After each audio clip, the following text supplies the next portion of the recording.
What happens to quantum superposition during measurement? Have you ever wondered what really happens when we measure a quantum system? The concept of quantum superposition is fascinating, and it plays a key role in understanding quantum mechanics. So, let's break it down.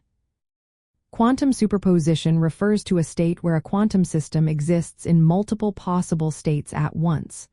For example, a quantum bit, often called a qubit, can be in a state of 0 and 1 simultaneously.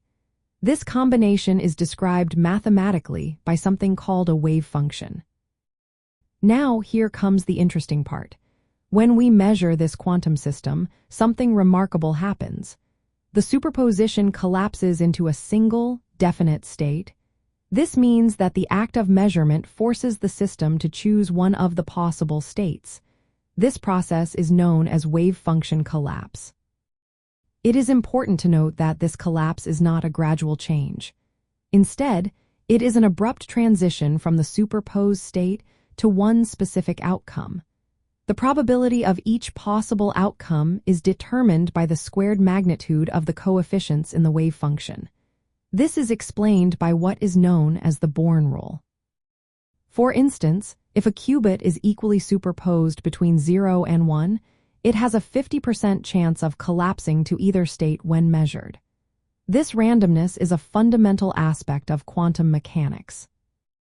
When we measure a quantum system, we are interacting with it in a way that reduces its multiple potential states to just one observed state.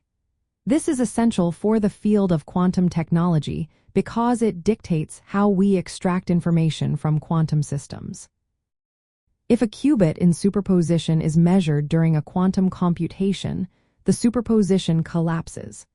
This means that the quantum advantage of processing multiple possibilities at once is lost, effectively resetting the computation to a classical state. The exact mechanism behind this collapse is still a topic of discussion among scientists. Some interpretations, like the Copenhagen interpretation, view collapse as a fundamental process triggered by measurement. Others, such as the many worlds interpretation, suggest that all outcomes occur in branching universes, avoiding the concept of collapse altogether. Recent studies are looking into measurement-induced phase transitions. This means that the strength and nature of measurement interactions can cause a system to transition from a superposed phase to one with well-defined outcomes. This research is being conducted with advanced quantum processors, helping us understand how quantum coherence and measurement interact at various scales. In practical terms, grasping how superposition collapses is vital for quantum computing, quantum communication, and quantum sensing technologies. It defines the boundary between quantum behavior and classical observation, guiding how we manipulate and read out quantum information in devices. So, when we measure a quantum system, the superposition collapses into a single, definite state, with the outcome determined probabilistically. This collapse is a central concept in quantum mechanics and is crucial for the operation and challenges faced in quantum technologies.